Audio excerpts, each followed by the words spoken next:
एक बार फिर से अब तमाम न्यूज़ मॉनिटर के दोस्तों का दर्शकों का स्वागत है, खैर मकदम है। अब से थोड़ी देर पहले रांची के पीएमएलए कोर्ट से एक बड़ी खबर आई है और वो बड़ी खबर झारखंड की प्रमुख सत्ताधारी पार्टी कांग्रेस के विधायक दल के नेता और कैबिनेट मंत्री आलमगीर आलम से जुड़ी हुई है। आपको पता है कि पिछले दिनों ही आलमगीर आलम को 2 दिनों की पूछताछ के बाद केंद्रीय प्रवर्तन निदेशालय यानी ईडी ने उनको अरेस्ट कर लिया था। कोर्ट में पेश करने के बाद 6 दिनों की उनकी रिमांड मिली थी, जो रिमांड आज यानी बुधवार को समाप्त हो रही थी। लिहाजा आज फिर से आलमगीर आलम को कोर्ट में यानी कि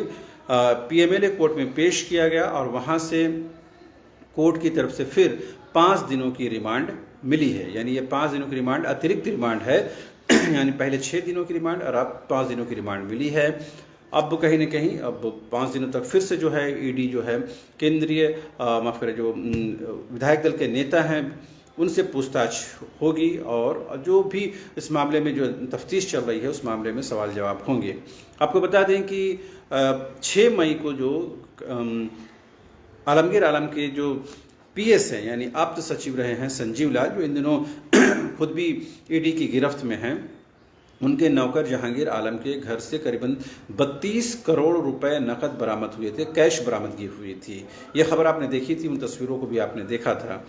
अब उस मामले में ही आलमगीर आलम से पूछताछ हुई और ये बात कहीं न कहीं पुष्ट होती हुई नजर आ रही है कि जो पैसे थे वो टेंडर कमीशन के पैसे थे, ऐसा जांच एजेंसी ने कोर्ट को बताया है। और ये बताने की कोशिश की है कि टेंडर का जो पैसा है वो सीधा जो कैबिनेट मंत्री आलमगीर आलम तक पहुंचता था और कहीं न कहीं वही पैसे जो है वो उनके नौकर के यहाँ पर रखे हुए थे। लिहाजा कहीं न कहीं आलमगीर आलम जो है इस पूरे मामले में घिरते हुए नजर आ रहे हैं, फंसते हुए नजर आ रहे हैं। फिलहाल उनको रिलीफ मिलती हुई नजर नहीं आ रही है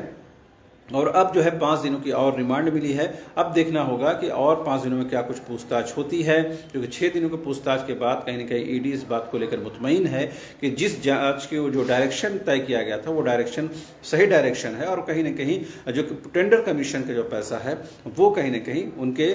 संबंध सीधा सीधा जो कैबिनेट मंत्री हैं, जो सीएलपी लीडर हैं, उनसे जुड़ा है, यानी आलमगीर आलम से जुड़ा है। तो जाहिर सी बात है ये परेशान करने वाला बात है और कहीं न कहीं कांग्रेस के लिए और खास करके आलमगीर आलम के लिए, उनके परिवार के लिए बेहद मुश्किल घड़ी है इस वक्त। इससे पहले आपको पता है कि आज जो है वो सुप्रीम कोर्ट में हेमंत सोरेन के मामले पर भी सुनवाई होने वाली है। कल भी सुनवाई हुई थी, लेकिन आज भी सुनवाई है और उसमें उनकी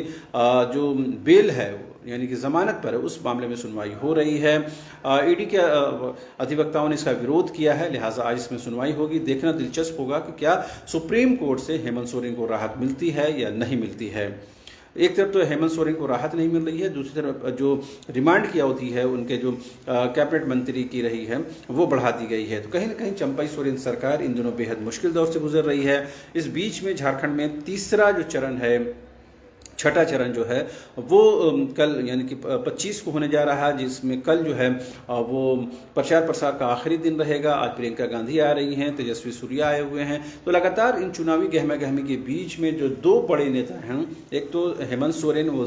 पिछले करीबन 3 महीनों से होटवार जेल में बंद हैं, दूसरे अब आलमगीर आलम जो कांग्रेस के सीएलपी लीडर हैं, बड़े नेता हैं, वो भी पिछले करीबन आप मान सकते हैं कि 7 दिनों से जो हैं वो ईडी की गिरफ्त में हैं और लगातार उन पर जो परेशानियां हैं वो बढ़ती जा रही हैं। ऐसे में देखना दिलचस्प होगा कि क्या इन नेताओं के गैर हाजिरी से क्या इंडिया अलायंस को, चंपई सोरेन सरकार को नुकसान होता है या इसका फ़ायदा होता है, ये सब भुनाने की कोशिश होती है। कल जिस तरह से अरविंद केजरीवाल ने कहा कि जो प्रधानमंत्री हैं वो आदिवासियों से नफरत करते हैं, वो आदिवासियों को अच्छा नहीं समझते हैं, इस वजह से हेमंत सोरेन को जेल में डाल दिया गया, उनका कोई गुनाह नहीं था, बिना किसी आरोप के उनको मोदी ने जेल में डाल दिया है, ऐसा अरविंद केजरीवाल ने कहा और वो बातें आपने सुनी भी होंगी।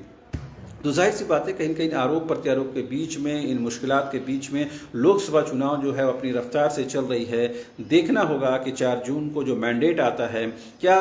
ईडी के प्रकरण को लेकर के, हेमंत सोरेन की गिरफ्तारी को लेकर के, आलमगीर आलम की गिरफ्तारी को लेकर के क्या इस मैंडेट पर कोई असर हम देख पाते हैं या नहीं देख पाते हैं। राजनीतिक तौर पर जो जानकार लोग हैं वो ये मानते हैं, कहीं न कहीं आदिवासी समाज, ट्राइबल समाज कहीं न कहीं इस चीज़ को गहराई से सोचता और समझता है कि उनके नेता को गिरफ्तार कर लिया गया है, और कहीं न कहीं इस बात को कन्वे करने में, इस बात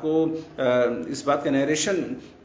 बनाने में जेएमएम जो है बहुत हद तक सफल भी हुई है। और कल्पना सोरेन जिस तरह से लगातार वो चुनावी सभाओं को संबोधित कर रही हैं और ये बता रही हैं कि जब तक बीजेपी की सरकार रहेगी तब तक हेमंत सोरेन जेल से बाहर नहीं आएंगे, तो ये कहीं न कहीं बताने की कोशिश है कि हेमंत सोरेन को बीजेपी ने जेल में डाला है। तो अब आलमगीर आलम मामले में अपडेट दे दें, जो दर्शक सुनना चाह रहे हैं, समझना चाह रहे हैं कि आलमगीर आलम को जो ईडी की और 5 दिनों की रिमांड मिली है, 5 दिन ईडी जो है और उनसे पूछताछ करेगी, और अब इस मामले में जो है पहले 6 दिनों और 5 दिन के बाद जो फिर से एक बार इनको कोर्ट में पेश किया जाएगा और देखना होगा कि फिर क्या रिमांड मांगी जाती है या फिर उनको जेल भेजा जाता है। तो अभी के लिए तो नहीं, अब तमाम दर्शकों का एक बार फिर से शुक्रिया, धन्यवाद।